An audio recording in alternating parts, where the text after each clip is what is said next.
got our fox here, and we're gonna get him put up on this board. So one of the main things you want to do is make sure you have a decent board and put it on there just as, you know, you're wanting this thing to look the best you can. You know, part of selling it is presentation, no doubt. So you want this thing to look as good as you can so you can get the most money you can for it. You want to get him on there nice and straight. You know, my arms are basically in the same spot down. You know, that's where the penis was there, that darker spot, right in the middle of the board. And we got our back legs there. So one of the first things I do, you know, and these are forming boards, they're not stretchers, which a lot of people call them stretchers. You gotta think, whenever you start stretching this fur, it loses its density, and it makes it not look as, you know, the quality is just not there when you start thinning that fur out. So what I do is I start with the back legs. I just pull them taut. You know, I'm not trying to stretch it down. I've got a stapler here, and I pop a staple here, and then I pop a staple here, just to hold that bottom foot in there. Make sure you guys can see this. Okay. And then same with this side. And like I said, with my back feet, I'll end up trimming them up to size, so really don't matter where I put it. I just try to kind of split that back leg a little bit, but we'll trim that up and it'll look fine. Put one there, put one there, and we got that. And this is where I start trimming my legs and all that good stuff. You know, you don't want your legs to be real long. I normally cut them right at or above the elbow. That leaves plenty of room. You know, whenever you board canines, fox and coyotes, they want them boarded with the front legs inside. And what that does is, once you get these dried a little bit, having that little air gap in there helps finish drying these, and you know, that's how they want them, so that's how they're going to get them. So what I do is I take my scissors here, and I cut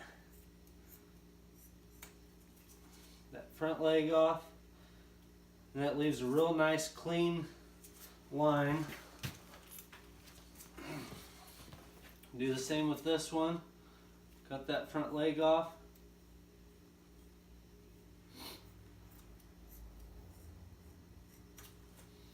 Need a new pair of scissors. These ones have gone through quite a few hides and they're starting to dull down.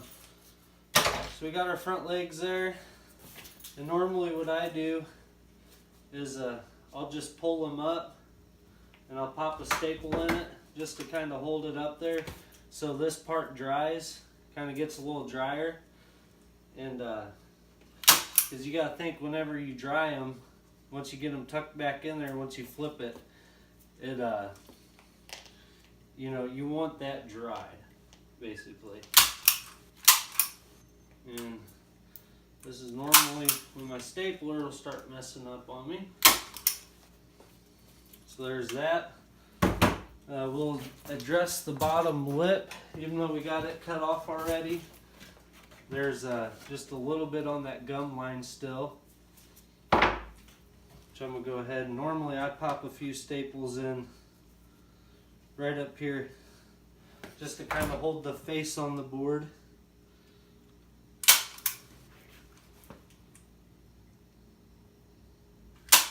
Like I said, these are forming boards. What you're doing is you're forming the pelt. We'll take the front ears, or the front ears. We'll take the ears here, we'll hold them up, put a staple right there. I just hold them right above the eyes there and staple it in. There's that. And I should have mentioned, whenever you board canines, you need to board them fur in, and I'll let this guy dry for, I don't know, 5 to 10 hours. Really, it doesn't matter. You just want the skin to get dry. You know, not so much, you know, like super dry. You just want it, oh, how could I say, 5 to 10 hours. That's what I do. I'll hang this thing up tomorrow morning. I'll come out here and I'll flip it inside out, which I'll videotape flipping it and putting it back on the board. But you want this skin to start drying a little bit before you flip it inside, or flip it fur out. But now that we got that done, got the ears, got the whole front addressed, I'll come down and, like before, I'm just pulling it to where it's taut. I'm not, you know, I'm not sitting here trying to stretch it out, because whenever you do that is when you lose your fur density. So I just, you know, you just want this to be as straight of a line as you can get it, without stretching the piss out of it. So what I normally do is I'll pop a staple in right parallel with the tail. I'll pop them in there, kind of level it back out a little bit.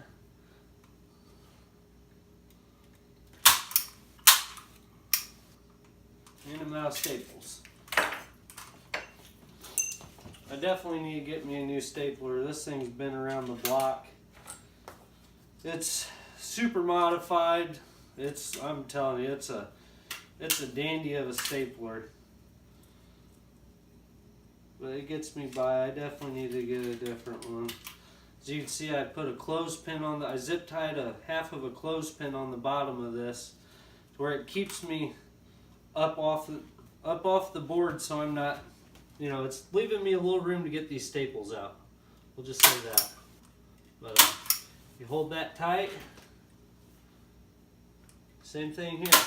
1, 2, 3. There's our fox. So you want that as straight of a line as you can get it across there. And we'll go ahead. You really don't want to trim much of an inspection window out.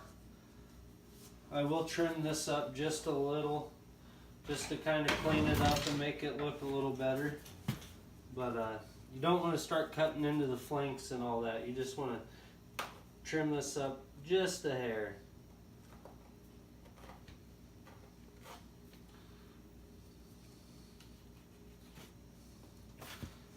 There's that. And we'll do the same with this side.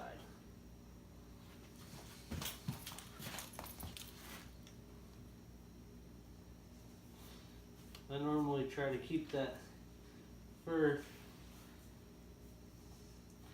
rolled out so I can see where I'm cutting.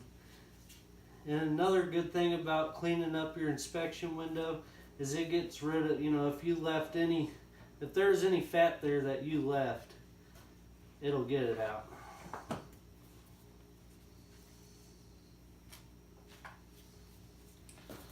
There's that. And that just, all that did was kind of clean that up a little bit. And I call it an inspection window just because you do that on coon, you know, because you leave the coon fur in when you sell it, and that gives them a little window to inspect the fur. So there's that. I'll go ahead and address this bottom lip a little bit. You see, we're good down here, but we still got a little bit of the gums here. Some people go through the trouble to try to split the gums, but honestly, I'm pretty sure they prefer buying them without any gums, so we're going to go ahead and get rid of that. And all I'm doing is cutting right at that line, and I'll cut out.